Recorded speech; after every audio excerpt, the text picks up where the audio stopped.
Unapokutana na changamoto kwenye maisha, unapokutana na vikwazo kwenye maisha, ukavikimbia au ukaviweka pembeni au ukavifunika, inakuwa sio njia ya wewe kupata suluhisho la kudumu.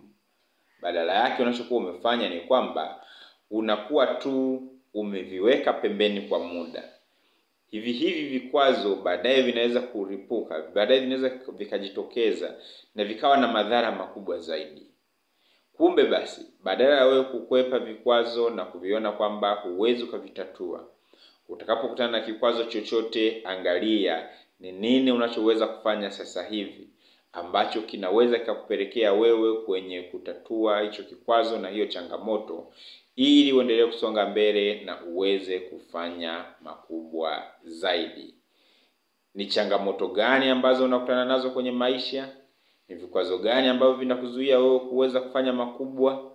Vitambue hivi na kuwa tayari kwamba nitachukua hatua, nitavifanyia kazi, nitavitatua, nitaviondoa kwenye maisha yangu. Huwa napenda kuviweka vikwazo kwenye mstari wa 1 mpaka 10. Maana kadri unavyozidi kuvitatua, ukikutana na vikwazo, changamoto kuvitatua, wewe unakuwa mkubwa kuliko vikwazo vyenyewe. Lakini pale unapovikwepa vile vikwazo vinakuwa vikubwa kuliko wewe. Kwa hiyo hata unapokutana navyo mara nyingine bado vinakuwa vikubwa.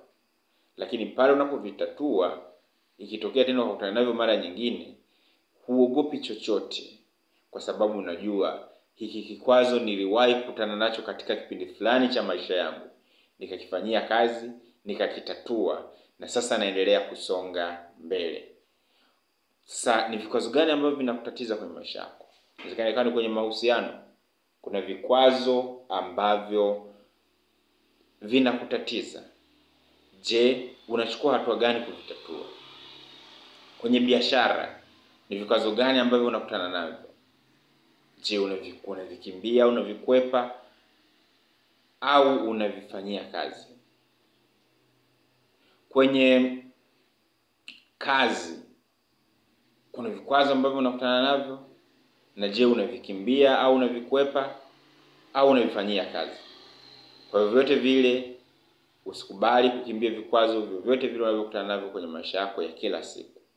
Badala yake, weka nguvu, weka juhudi katika kuhakikisha kwamba unatatua hivi vikwazo, ili pale utakapojitokeza hapo baadaye uweze kuwa imara na uweze kuwa bora zaidi katika kuvitatua. Mimi naitwa Godfrey Rwaongeza kutoka Songa Mbele. Tembelea blog yetu inaitwa www.songambele.co.tz. Kwa mafunzo zaidi ya seminar, tembelea seminar ni andika seminar.songambele.co.tz. Mpaka wakati mwingine, uwe na wakati mwema.